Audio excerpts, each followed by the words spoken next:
everyone. Here I have again brilliant lawyer from Portugal, from Lisbon, Alexandre Mestre. I would say a lawyer, not a brilliant lawyer, but I would say a lawyer. Come on, don't be shy. You're a really brilliant lawyer. So thank you for being here with me tonight. And my first question for you. How do you understand the following? You cannot make an omelette without breaking eggs. That's something obvious and something logic. You need substance to produce something. Okay, and in life? Yes, if you want to create, if you want to enact something, if you want to produce, you need to have roots to do that. Mm-hmm. Okay.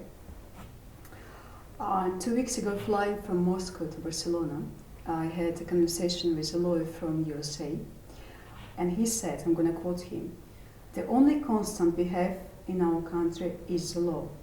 We are not country of men and women, we are the country of laws." Can you apply the same? The states. Yes, in states. Mm-hmm. Can you apply the same to your country? No, I wouldn't say. Of course, we have in our constitution the so-called democratic state, the primacy of law. So you should really abide to the law. But to be honest, I don't think that the citizens feel themselves so bound with the law, and they always try to circumvent the law. Anytime that you try to explain that no, that's providing the law, be aware of that, be careful, don't forget that. But maybe we can try to circumvent that. It's a little bit the way people face the law. We don't believe in the way the enforcement of the law is done in Portugal. But of course, it's just an awareness of the population, because it works. Normally, it works. Okay. And can you find the border, let's say the cross line between the law and the just, or justice, you can call it? Yeah, maybe it's a little bit Complicated. no, it's yes, it's complicated, but it's a little bit the difference between what is written and what is compulsory according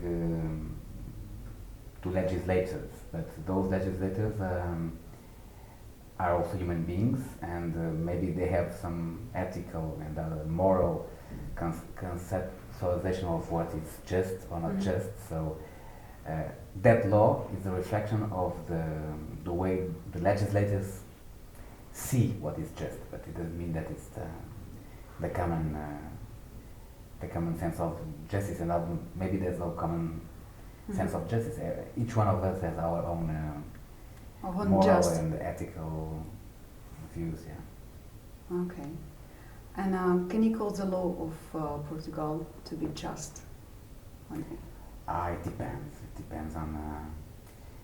Well, if you talk about law of very practical stuff, like how to build an infrastructure, it's very objective. What's the deadline? 30 days? Okay, it's very objective. But if you're discussing the law applied to sensitive issues, we have here, for instance, great discussions about whistleblowing, yes, about bullfighting, about criminalization of cannabis. If you discuss these kind of issues, it's very subjective. So it's not just not being just. So you don't think we can place the justice above the law? Well, not above, but together with the law. Together with the law. When you convoke equity, then you can really replace a little bit what is not written in the law, not providing the law. Yes, equity, but not above the law. Not above. So we cannot afford that justice would define the law. Beg your pardon? So if we let justice define the law, it would be good for a country, for people. There's no common definition of justice. I say, or what is just or not just. And there's a common definition of what is law. You find that, it's written. Yes, it's written. Either you agree or not. It's always written by someone. Yes. It always can be rewritten by someone else. That's it. That's why the law follows the society. Mm-hmm. That's why we have law to answer to the society. But sometimes people say that you better legislate immediately about a certain topic because you feel that everybody agrees.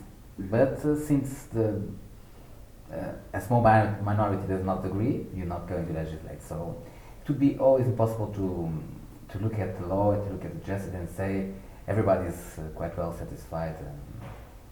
It's very partial.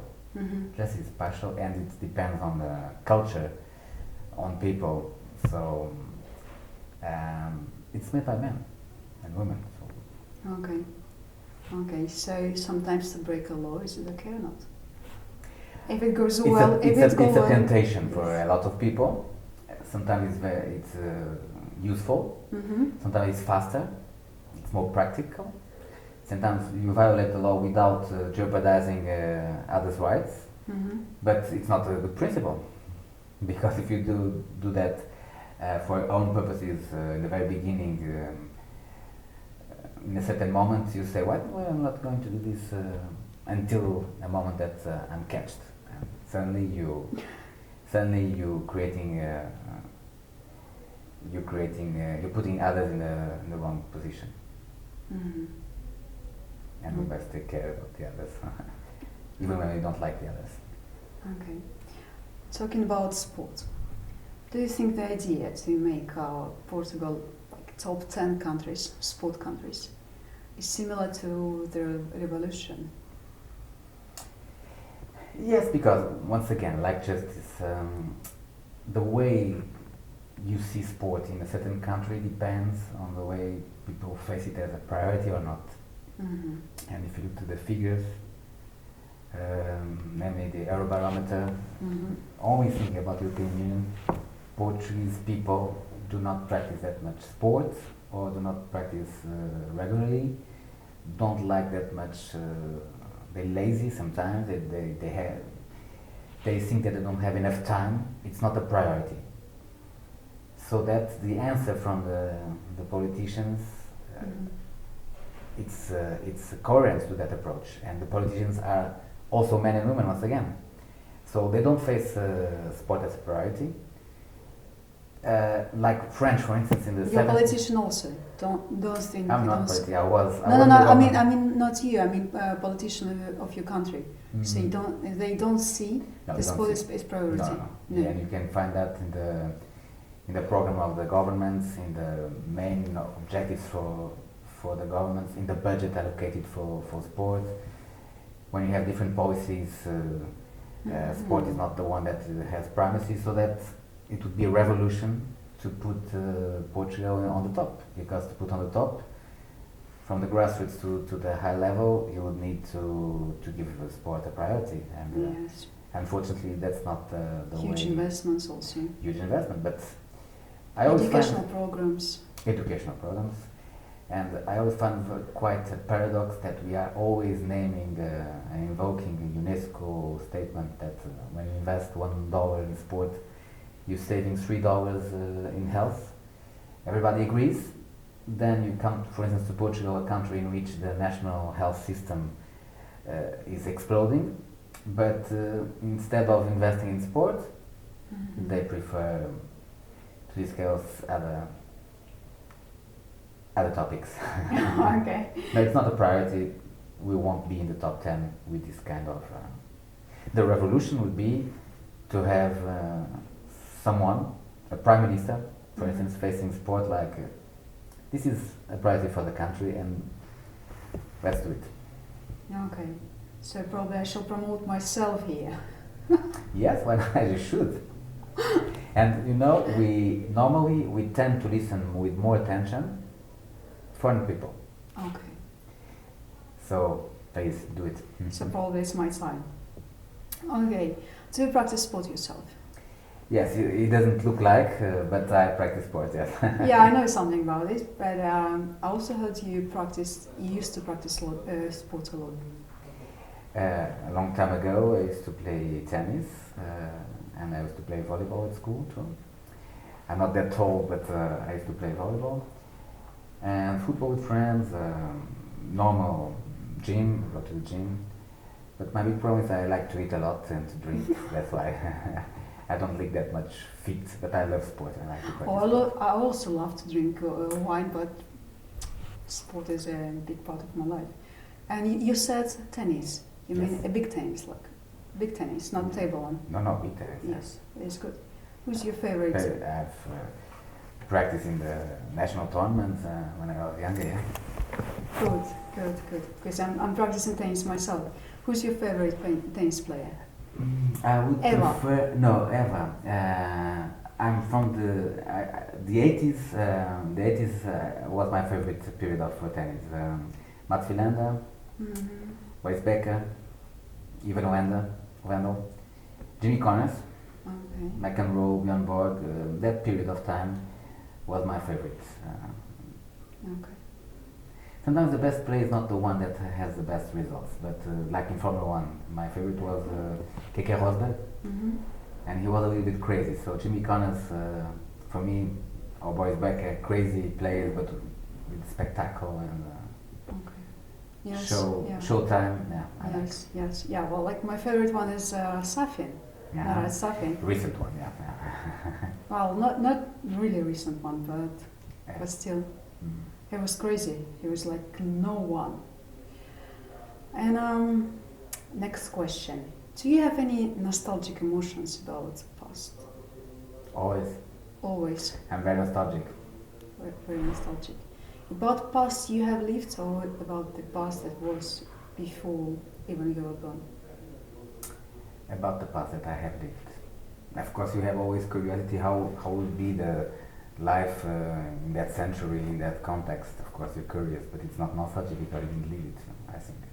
Okay, good. Let's talk a bit about your time in a state secretariat for youth and sport here. Did you like that time? Yes. But I have a kind of mixed feelings about that. Like It what? was very intense. 2 years time without private life, working every day, weekends because sport and youth you need to go to the whole country to be Different next to events. people, different events. So I used to like a lot. I didn't sleep that much. I worked a lot, but not that much time for myself and for my closest people. So it was very intense. I like to do something that it's good for the public in general, for the public interest. I love to work in the field of sport with sport agents, but simultaneously there are some things that I don't like in politics, and but it's part of the game. If you want to do something, you must Lose something. lose something. Yeah, Yeah, exactly as I say in the beginning. You can't make an omelette without breaking eggs. that's it. And it's Yes. And but in that case, you put the whole eggs in, in the water, and you only can boil it. that's it. It's different. So, and obviously you had like a list of goals to achieve at that position. Mhm. Who made this list? Yourself or someone else? Well, I had the chance to participate in the draft of the electoral program of the party, one of the parties that was in the government, and also contributed a little bit to the program of the government. So some of the achievements from some of the goals were already there, and were already also my goals, not only mine, but with some more people. But yes, I had that chance, so I was not obliged to follow others in positions. No, I had the possibility to choose my priorities and to fight for that. Yeah. Okay. The Court of Arbitration for Sport, National Plan for Sport Ethics, rebuild the infrastructures, new criteria to finance the federations, sport associations, the intersection with education and with health. No, it was very good. Okay, great. And I had a chance, I was very lucky to go to the Olympic and Paralympic opening ceremonies. That was also a dream, a personal dream. So sometimes also Yes. when you're doing something in your profession, you can achieve personal goals too, simultaneously. Yeah, that's true. Yes, it's true. Did you achieve like most of these goals or No. half? 20%? 10? 5? I've never counted, but I feel that I've done a lot during 2 years with a very good team, and I'm very happy with that. So no regrets, no spare time enough. No. Okay, what are you proud the most of the time you spent there? Of what you achieved there? Like, I'm proud of blah blah blah. This feature that I was mentioning to you, I'm proud of that, and I'm proud to face sport as a serious issue.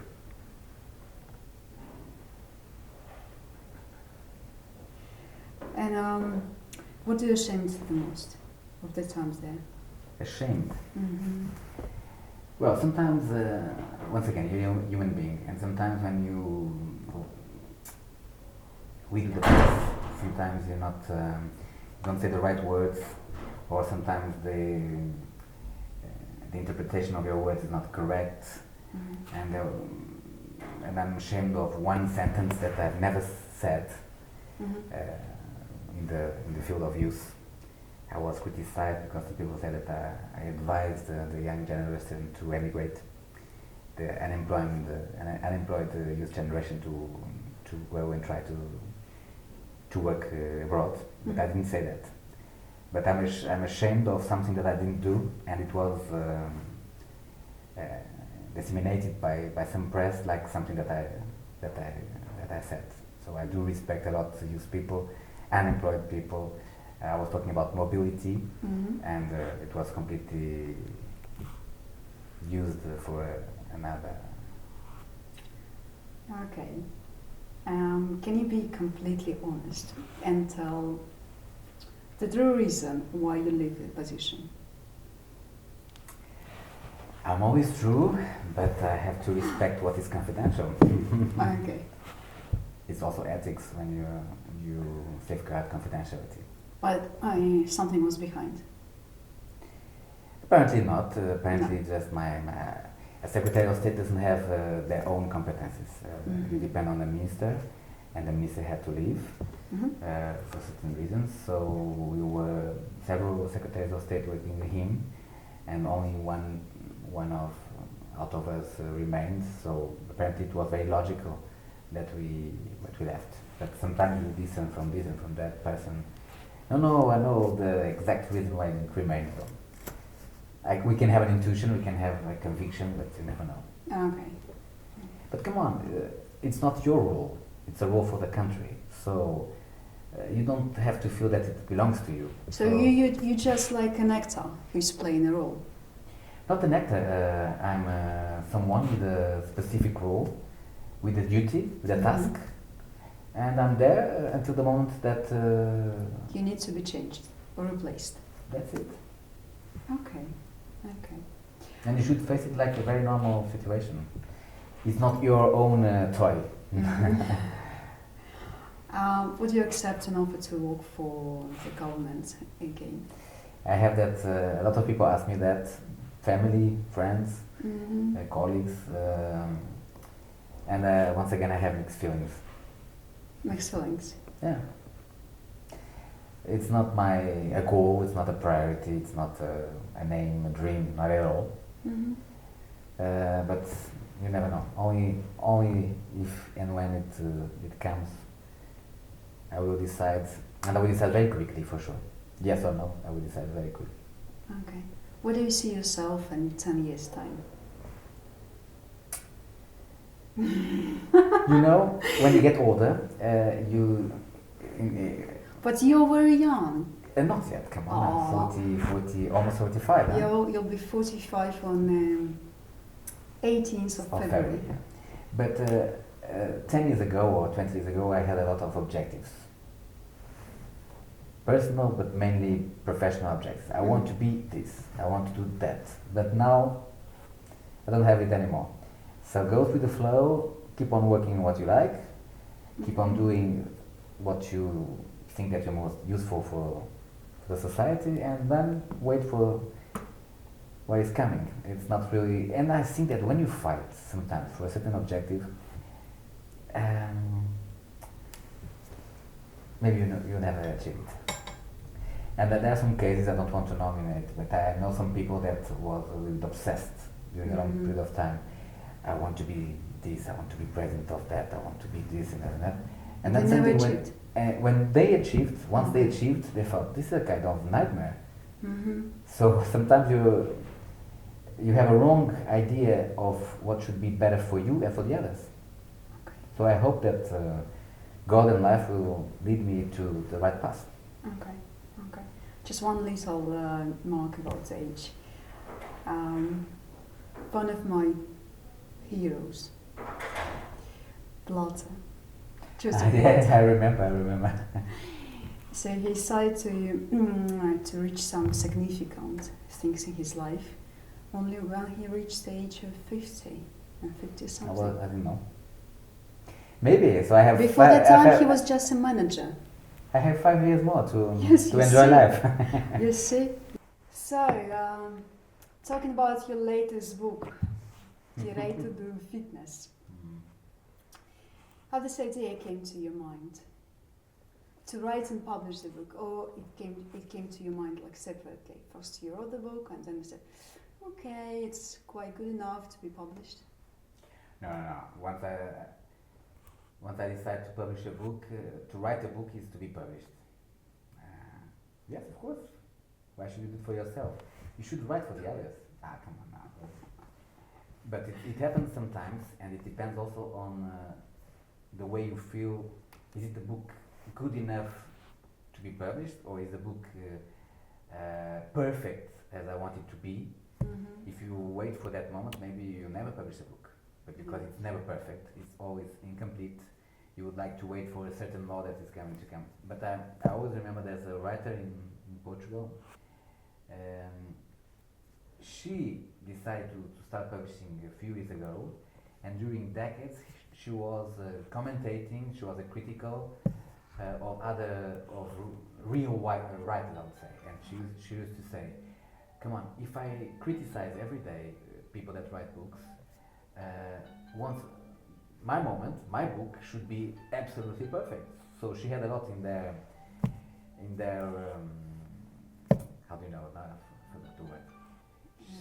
She had a lot of books in their own place, not published, and she said only in that precise moment I will decide to publish. I will publish. In my case, it's not a novel, it's not a romance, so it's law, and it's when I write, I always think about students too. Mm-hmm. So I think it should be published to help students to understand and to help in this case to help the owners of gyms, the workers of gyms, the customers of gyms. I was teaching about that. I was lecturing about that. So and I found it a very brand new area in law, in the specific branch of sports law, and I decided no. I think it's useful. I think it's new. I think you can do it. Reveal something new for people. Yes, it was really new. When I write, I like to do something that is completely different. Undiscovered. Yeah, I like to discover some topics that were not that well deeply researched, because otherwise there are always better people to write about topics that are already common knowledge. Okay. Don't you think it should be published in different languages? At least in English. I was asked about that for some colleagues, but since it's very focused on the Portuguese legislation, I think that would be no advantage for other. Yes, for comparative law, for research on the topic, yes, but it's not really so needed for other countries. And you also can research yourself. I mean, to write the same book for different countries. Oh, that would be fantastic. But to be honest, there are just a few countries that decided to legislate on the fitness world. So I wouldn't have that much countries to research on. What exactly? What But countries? if you pay me a bursary, I go and discover the law of fitness in the different countries of the world. So what are the countries?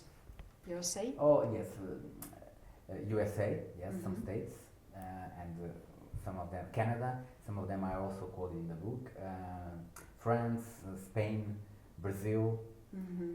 but it's something that is not very common in the majority of the countries. But it's a passion. It's passionate. France? Passionate, yes. It's passionate this world because the fitness gyms they involve so many contracts, so many regulations, Mm-hmm. so many manuals, a lot of legislation. It's really So maybe you fantastic should. world, and people that work there are very interesting. Okay. Sometimes you don't think about that, and for instance, I also work with as a lawyer in that case with the bodybuilding world, for instance. Mm-hmm. And you normally say, oh, those people, there's a kind of préjugé with this kind of people, but you just remark that they have fantastic stories to tell you, and their own world involves a lot of sacrifice and involves a lot of law too, so it's very, very interesting. Okay. Okay. So maybe you should start from France. Oh, why not? Why not? Fabulous country, huh? Let's make a bet now in front of everyone watching us. Mm-hmm. I'm going to answer you one question. It's a kid's question. Any kids could find an answer, so probably you also will. If You never know, huh? you know, yes, I never know. It's interesting. If you tell me the right answer, you can go free. If you tell me the wrong one, you promise now in front of everyone. So you're gonna start a new book on how is law in French. Droit? Droit, No, législation. législation de fitness.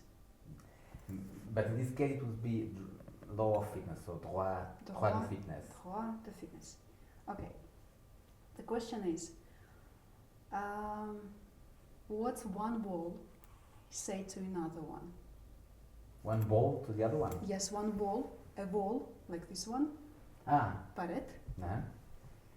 So what one wall say to another one?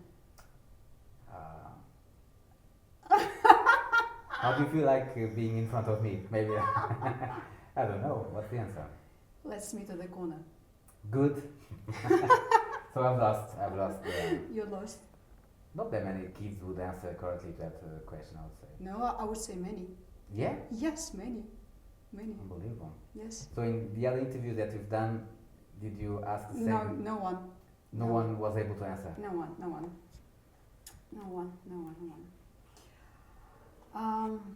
Vanity. Do you familiar with this Vanity Fair?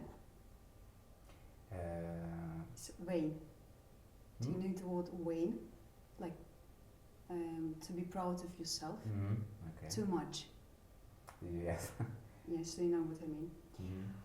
So in our time, there are ridiculous amounts of brightened people, especially in those who have some connection with sport. And recently I met a couple of sports lawyers. Very proud of themselves. Yes, too. very proud of themselves, very proud of what they're doing, and Come on, I think it's not only in sports law or in the sports world. In the current society, you're obliged to have a very good self-esteem and to invest in yourself, to coach yourself, to be proud of yourself. If you don't feel in that mood, that will undermine your work, and that will reflect on the others. So you're not going to be useful for anybody. So maybe that's why people tend to work on it, because I think to be proud of yourself, it's a kind of work in progress task every day, and you should try to, because when you do that, it has a positive impact on the others and a positive impact on what you do. Unless you're so much proud that you become arrogant or become feeling that you're the best of the world. That's not really the point. Okay. Okay. They say that ignorance is a bliss and knowledge is a bitch. Do you agree with it? Sometimes you'd better be ignorant. Ignorant. And it's kind of a bliss. Oh yes. Okay. Good. You can be really happy being an ignorant, Mm-hmm. and you can be really unhappy with lots of knowledge. Lots of knowledge, yes, knowing everything. Mm-hmm. And that is why I want to ask you about the tree of knowledge. I think not every fruit of the tree of knowledge should be like taken or eaten or discovered. What do you think? Why do you say that? Why do I say that? Because I think some knowledge should be kept in secret. Shouldn't be revealed. Why so? Why so? Not everyone needs it. You don't agree? Why should you keep for yourself? Would you like to know what exactly is going behind the theater stage? If I would like to know, Mm-hmm. why not? Why should it be remain in a circle? Why not? If you want to know, want to discover, why not? Yes, but you do it by yourself.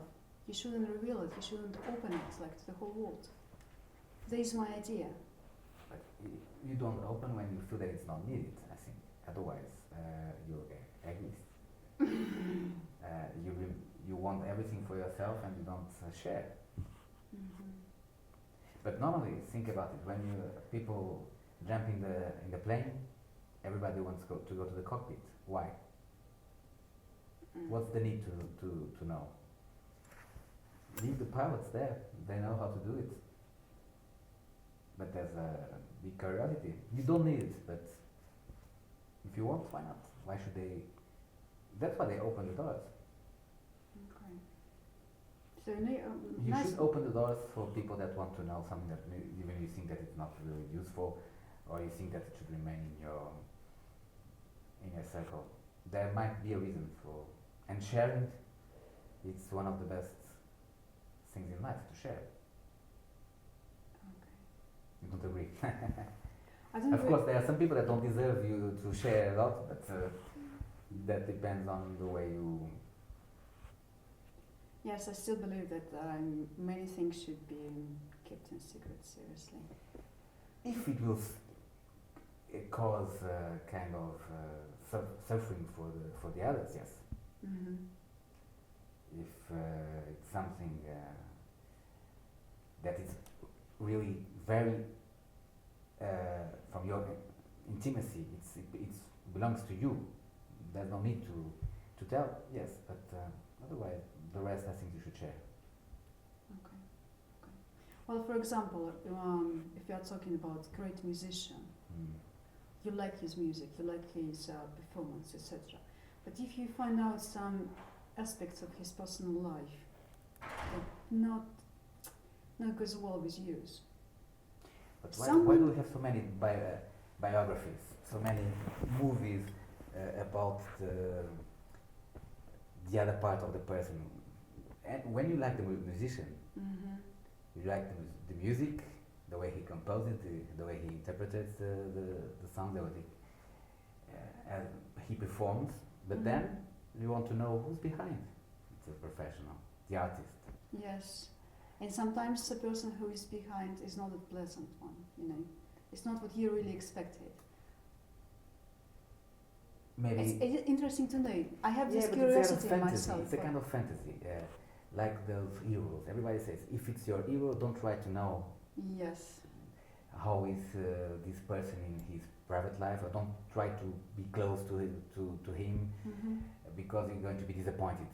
Come on, if you face a hero like a perfect person without any both sides of story, There's always the dark and the white side of the story.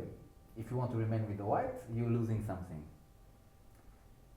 But it's a decision. If you want to know that person as a person and not only as an artist, why not? Okay, well, okay, yes. But yes. you must be prepared. And sometimes it can be also even better. Sometimes you criticize that artist, stupid artist with a song that doesn't transmit anything, that lyrics, no message at all. And then when you discover that person is special. Yes, yes. Okay. So my favorite part of the interview. Short questions, short answers. What are you afraid of the most? I think everybody answers the same. Death. No? No. Who do you respect the most among the life ones? True people. True people. Can you say at least one name? Normally, true people are unknown, are not very popular. Okay.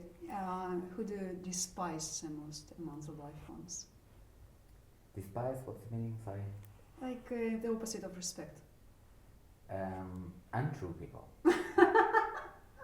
Hypocrisy, lying the whole time, not being honest. What is your greatest achievement so far? Everybody says the same, if it's the case, being a father. Being a father. Don't know. Okay, up to you. Who is the closest hero to you from books or movies? The closest. Spider-Man? Oh, I was crazy about Spider-Man, to be honest, yes.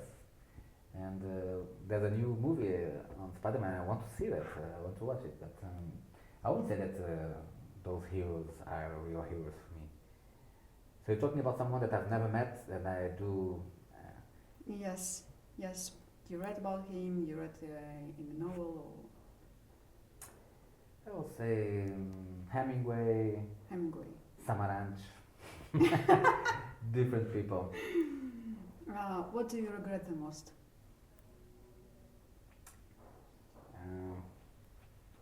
Not having dedicated more time to my mom. Your mom? Okay.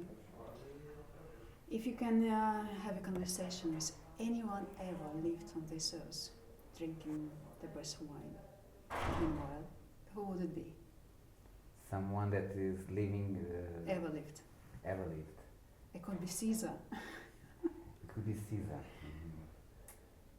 Let me think. The founder of our country, Dom Henriques, yes. Okay, good. If the devil offers you immorality, would you accept it? If a devil offers me immorality, you should have a little bit of immorality in your life, otherwise it's... So you would accept it? Yes, for a while. Oh, for a while. Without causing any suffering to third people. Yes. Only to myself. Brilliant answer for the lawyer. Okay. Thank you very much, Alexandre Mestre, Thank you. for being here. Thank you, Yuna.